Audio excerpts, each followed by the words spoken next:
شراف کے مقام پر نماز ظہر کے بعد امام علیہ السلام کا خطاب۔ امام حسین علیہ السلام نے شراف کے مقام پر پہنچنے کے بعد اپنے قافلے میں موجود جوانوں کو حکم دیا کہ وہ صبح طلوع ہونے سے پہلے فرات سے معمول کے برخلاف ضرورت سے زیادہ پانی خیموں میں لے آئیں۔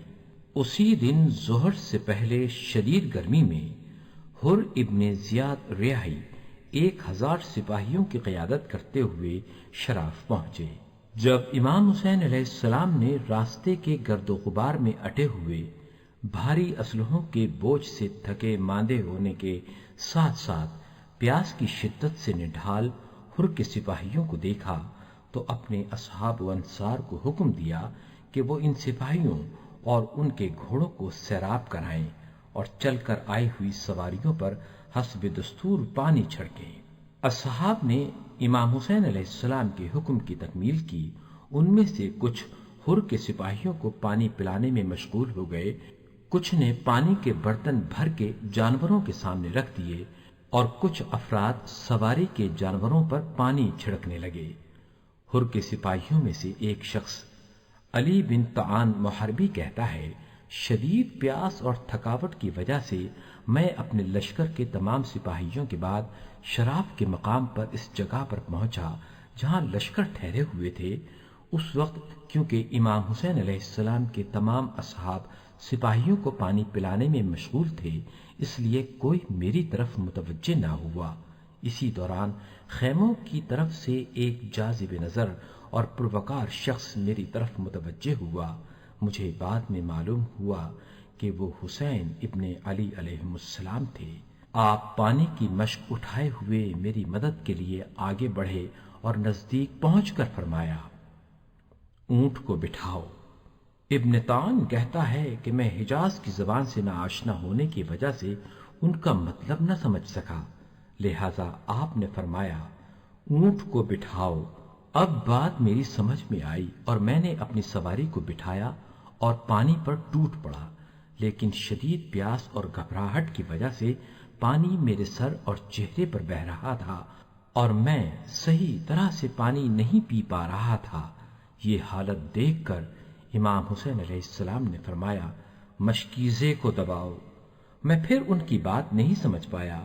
امام حسین علیہ السلام جو ایک ہاتھ سے مشکیزے کو تھامے ہوئے تھے، انہوں نے دوسرے ہاتھ سے اس کے منہ کو پکڑا، یہاں تک کہ میں نے بغیر کسی زحمت کے آسانی سے اپنی پیاس بجھائی۔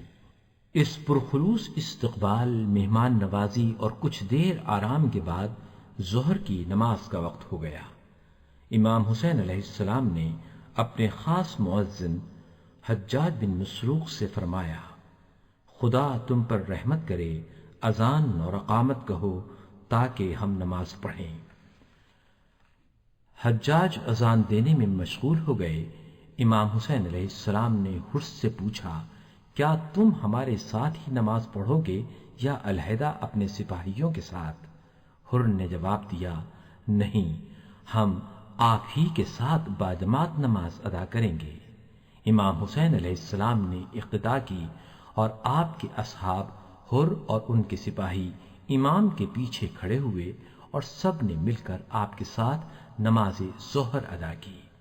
نماز سے فارغ ہونے کے بعد حسین ابن علی علیہ السلام نے جو اپنی تلوار پر ٹیک لگائے ہوئے تھے اور آپ کے پیروں میں نالین تھی اور آپ نے سادہ عربی لباس زیب تن کیا ہوا تھا، لوگوں کی طرف رخ کیا اور ان سے خطاب کرتے ہوئے فرمایا، اے لوگو، میرا یہ خطاب در حقیقت تمہارے لیے اتمام حجت اور اللہ کے حضور اپنی ذمہ داری کی ادائیگی کے لیے ہے۔ میں خود سے تمہاری طرف نہیں آیا، بلکہ میں نے تمہاری طرف آنے کا ارادہ اس وقت کیا جب تمہارے خطوط مجھ تک پہنچے اور تمہارے قاصدوں نے پیغام پہنچائے کہ ہمارا کوئی رہبر اور امام نہیں ہے۔ آپ آئیے تاکہ خداوند عالم آپ کے ذریعے ہمیں ہدایت اور راہ راست پر جمع کر دے۔ اگر تم اپنی ان دعوتوں پر باقی ہو تو میں یہاں آ چکا ہوں۔ اب تمہارا کام ہے کہ اپنے عہد و پیمان کو مضبوط کرو اور اپنی مدد و نصرت کے ذریعے مجھے مزید مطمئن کرو، لیکن اگر تم میرے آنے سے نہ خوش ہو تو میں وہیں واپس چلا جاؤں گا جہاں سے تمہاری خاطر آیا تھا۔ حر کے سپاہی امام کی یہ گفتگو سننے کے بعد خاموش رہے اور ان کی طرف سے کوئی مثبت یا منفی جواب نہیں دیا گیا۔ اس طرح امام علیہ السلام کی اس گفتگو پر نماز ظہر کا اختتام ہوا، یہاں تک کہ عصر کا وقت آ پہنچا۔ نماز عصر بھی امام حسین علیہ السلام کے اصحاب حر اور ان کے سپاہیوں نے امام کی اقتداء میں ادا کی۔